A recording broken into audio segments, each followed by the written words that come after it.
Did you know that today is the 50th anniversary of the Ford Mustang? Oddly fitting given today's topic.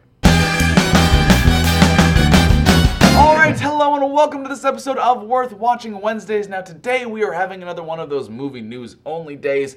And our movie news is that, as you probably already know, Fast and the Furious 7 has restarted production. They are back filming again. They had taken a break after the late Paul Walker's passing, but now they are back into filming again and have made some tweaks to the script and things to make sure that the movie will work. And the bit of news specifically is that they have found people to double for Paul Walker for his remaining scenes. Now, before I go into who they picked to double Paul Walker, I want to talk really quickly about the fact that the studio said that Paul Walker already filmed about 85% of his scenes and had almost all of his dialogue scenes completed, and there were just some pickup shots and things like that they needed for action sequences, and so stuff that's relatively easy to double. And they said they also plan on using some combos of body doubles with maybe a CGI, CGIing Paul Walker's face on there and stuff like that, which I have full faith that they'll be able to do that very, very convincingly.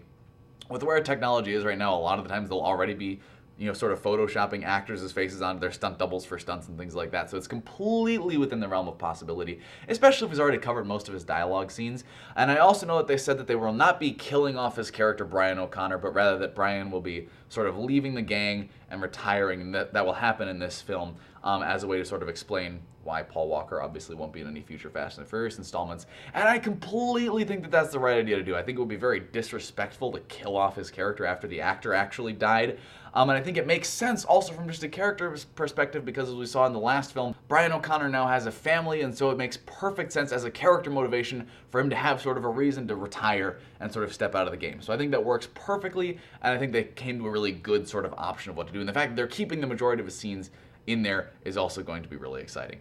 Now, for who they actually picked to replace him, I'm actually really excited about this and think this is an awesome choice, is that Paul Walker's two brothers are going to be working together to body double him for the remaining shots of the film. I think that's an excellent plan. I think that pays respect to him very well by, again, using his own family members to fill in for him and finish his work. And also, if you look at the plot of Fast and the Furious, or the overarching concept of what it's really about, if you hear Vin Diesel talk about it or the other stars, is it's about family, this sort of ragtag band that really bands together and becomes a family. And so to keep it in Paul Walker's actual family, to double for him, I think is almost a really great metaphor for what the whole film is about in general. And so I think from both from a practical point, no one is going to have, similar mannerisms and stuff to him as much as his own family members would. And so it makes perfect sense to use them. I'm excited to see what they do, and I'm sure it's going to look fantastic. Alright, that's it for this episode of Worth Watching Wednesdays. Thank you for watching. Like the video if you liked it. Comment down below on what you think of the choice to use Paul Walker's two brothers to double for him in Fast and Furious 7. And of course, subscribe if you want to see more. Bye.